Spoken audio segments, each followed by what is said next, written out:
Good morning, YouTube watchers, friends. I'm not sure how to. Still kind of, learning things. But today is Wednesday, January 5th. It is 10 a.m. Eastern.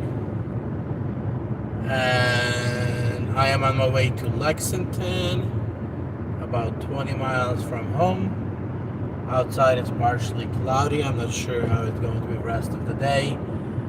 But towards the night it's supposed to get really cold, and tomorrow suspecting some snow. At least that's what they say.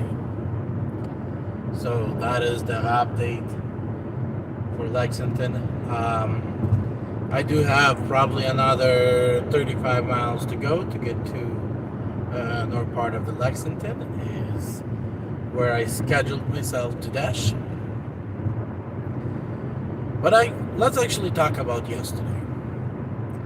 For the whole day, as a non-top dasher, taking about an hour of break, I made $165 on both platforms. That is DOORDAsh and Uber Eats.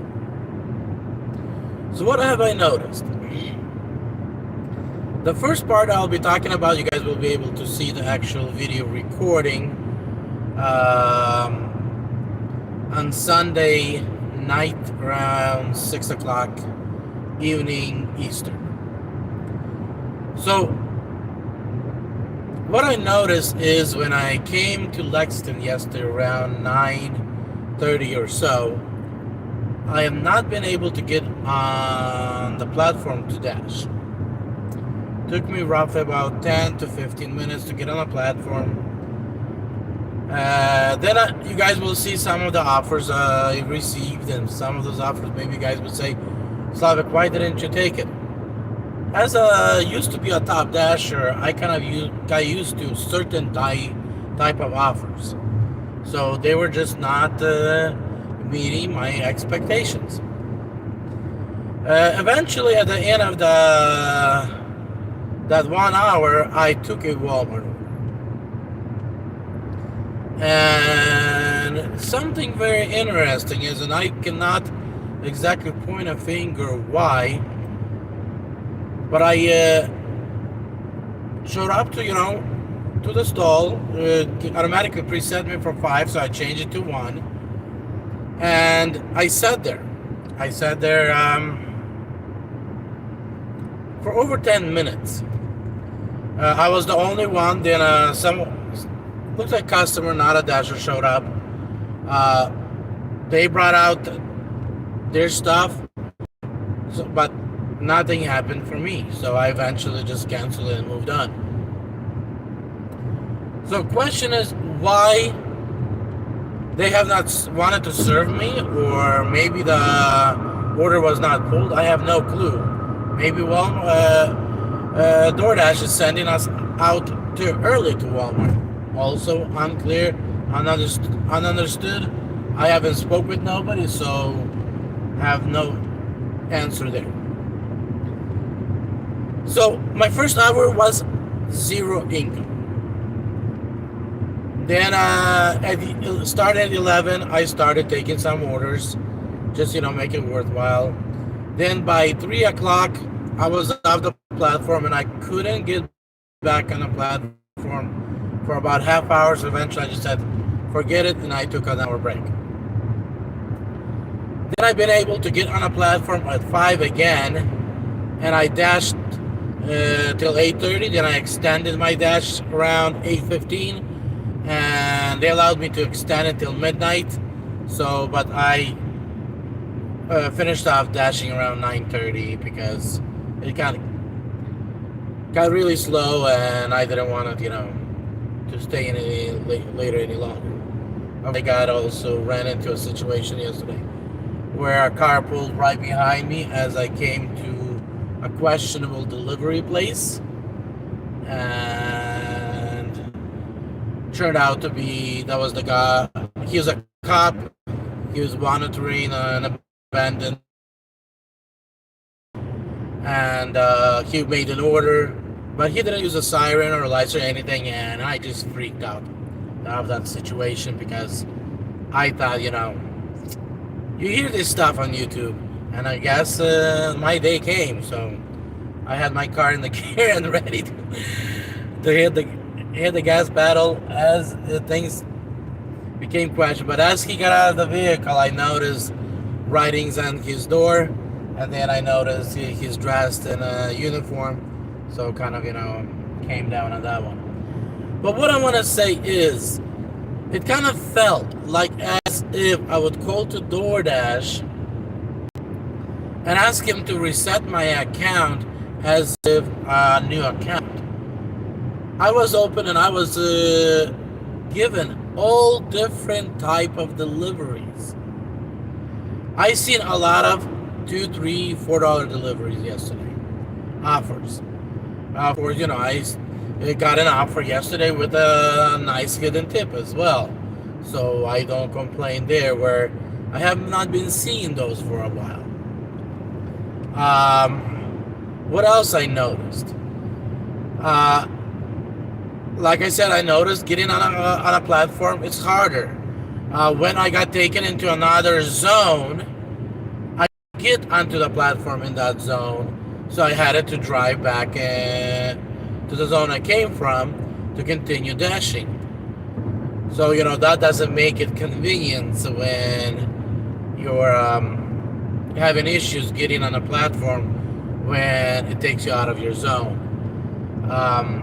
And you guys noticed lately, if you guys been watching me, I like taking, the bigger dollar orders with bigger mileage because they allow you to fill up your bag quicker. As long as, don't end up waiting at restaurants too long. Also, another thing is, I noticed I'm spending a lot of time at restaurants waiting for food. Whereas a top dasher, I did not used to do that. Another thing that I noticed, I start getting offers from restaurants that I have not gotten offered for those restaurants in the past. So that is another something that for me kind of like interesting. I'm no longer getting offers as I just drive. I have to actually pull up to restaurant when it's a little bit slower in order to get an offer. Otherwise, my phone will be silent. So, some of the things that I noticed in my market, and of course, every market is different, but here in Lexington, Kentucky, that it is a different environment as a non-top dasher compared to a top dasher. So for me at least, that would have looked. I will continue analyzing. I have the whole month to do so, but I'm running into a situation where I might not have videos available for Sunday night deliveries for the morning run before 11 o'clock. Since I'm having a hard time getting on platform is one, wasting my time trying to go through the list of offers that are not useless. What's the point for me to come out an hour earlier so I can create a video for you guys and say, hey guys, Monday was bad, 0 deliveries. Tuesday was bad, 0 deliveries. Wednesday, I got a 1 delivery, $7. Thursday, nothing again. Friday, oh, you know what? Friday was nice, $18. Now, that's not exactly what you guys are coming to watch me for, right? You guys are coming to watch me where I can actually teach you guys how to average $20 an hour. Now, can I be able to average $20 an hour? I do not know. Give me a week. Let me figure things out. Let me get a little more hang on to this new things that I'm seeing. Let me figure out where I have to position myself. Maybe I have to be more selective. But again, towards the end of the day, I notice that when it starts getting slow, if I'm not somewhere at a good spot, I'm just not getting offers. Where before, I would be coming down on the left side of the New Circle Highway 4, where the Chick-fil-A is at, and I would be bombarded with at least 3, 4, 5 offers before I pass that exit. Yesterday, I came down like 2 times during the evening hours. Zip, zero, no offers from Chick-fil-A. I noticed that there is some good things. You know, I because I don't like doing Chick-fil-A's. It's just too long to wait for the pick up the food. But two, it just the offers just not coming in. So I am noticing things, and there's some good things and there's some bad things. Good thing, and I'll tell you guys what is a good thing. I started getting different type of offers, including hidden tip offers. And as you guys know me, watching me in October, November, and part of December, I like hunting for those. Now, the bad thing is, I have more of a downtime compared to all the time just going and going and going. And that is the part that I personally do not like, having that downtime. I am still going to continue analyzing, because now there becomes a question. How much am I going to lose in profit throughout the month because I'm not a top dasher? To renew a top dasher, when you are a top dasher, it's a little bit cheaper, because it takes about 3 days. You can actually do that in a smaller market where you might not be bombarded with Walmart orders or low-paying orders, because I know in smaller markets, I notice people are a little bit more generous and give you a little bit more in tip, and sometimes you can run into very nice tips compared to bigger market where you're not seeing that as often. But now, as a non-top dasher, you're not going to be able to get on a schedule in those small markets, which means you will have to run in bigger markets. You'll end up doing these Walmart orders. You'll end up doing a lot of these $2 and $3 orders, and it's probably going to take you, instead of 3 days, maybe 4, even 5 days. So, as a non-top dasher, to become a top dasher, it's going to cost you even more. So I'm going to analyze that, and I'm going to say, is it worth staying as a non-top dasher compared to requalifying and actually giving up certain amount of income, so the next month I can actually regain that income and even make more? So those are the things I'll be analyzing throughout the month, and towards the end of the month, I'll make my decision. I'll share the decision with you guys. I'll share the math with you guys, and let you guys know where I stand personally in my market in Lexington. But that's about all I can share today. It definitely felt quite a different as I dashed yesterday for my first day. Today is my second day. Hopefully it was a bad day, and today it's going to be a better day. I did able to get myself on a schedule, and let's actually pull that up, from 11 to 5 in North Lexington, or in Lexington area, and then from 5:30 till 8:30, that's the only thing that was available in Lexington South. So that's what I've been able to get on my schedule on. I know that 8:30 I'll be able to extend if I want to. I'm not sure, because we're supposed to have very cold, freezing evening tonight, so see how the roads are, and I might actually have to leave earlier home just to stay safe. Start getting warm. So it's going to be a different again as I do change zones. Get into another zone. Will I be able to change zones and then be able to get back into my zone? Or when I try to change zones, I'll get out of luck, and then I won't be able to get into my zone, back in my zone, as well as another zone, and that might actually become quite a challenging for me today as well. So that's where, like yesterday, I had a second phone, and I have a second phone today.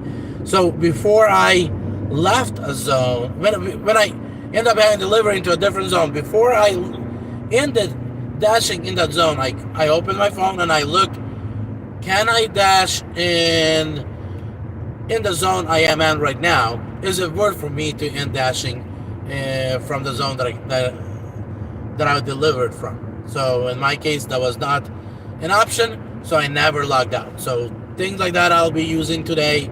And for those of you that are dashing out there and you ending up in another zone, you might have to look into what are the options they're offering you in that new zone before you log out of the zone you came from, and they're not able to dash in either one because everything is grayed out and no dashing options available.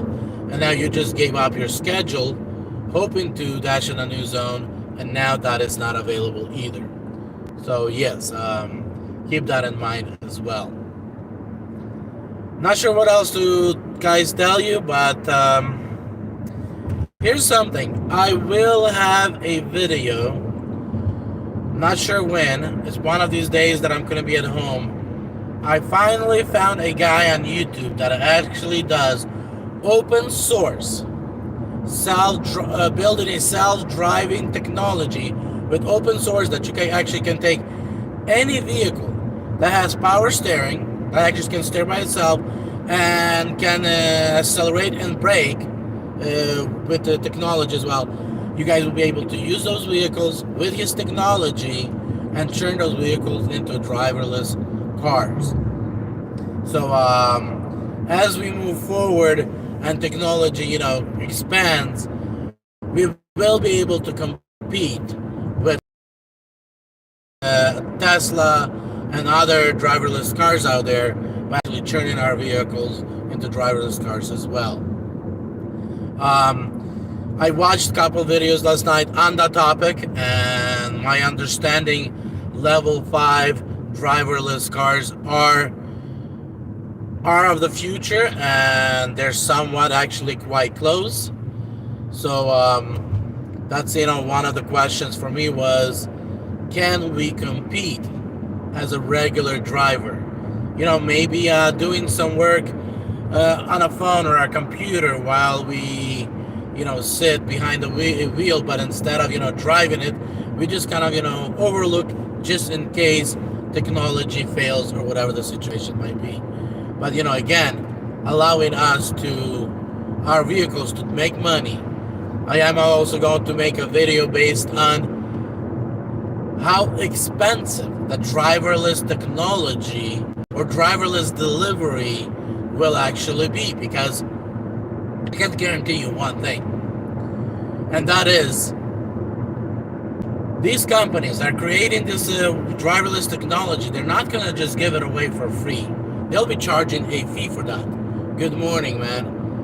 And the fee that they'll be charging, the question is, what is going to be the fee? And for a company like DOORDASH, Uber, Lyft, and other companies that provide delivery service, it'll be worth to put a driverless technology behind the wheel compared to a regular driver. So, those are things that companies invest millions of dollars trying to invest this technology, but they do not calculate what actually will be the price when that they have to rent those technologies in order to do the business that they hugely desire is to get rid of us. So, that's why I've been kind of looking at that, how we can compete in that arena. So guys, I am pulling up into South Lexington. I want to say happy Wednesday. Go out if the weather permits and it's safe, and make that money. Be blessed. Be safe. And, those goals that you set, work on them. If they're daily goals, go out and achieve them. If they're weekly or monthly or yearly goals, make sure you're on your track. So be blessed. And those guys that are coming on here at the end, definitely start a video from the beginning. If the video for a minute disappears, have some patience, because when I end the video, I have to turn the video back into public, because automatically for some reason it switches to private, so you guys actually can watch it again. So be blessed and make this another great day for you. Take care.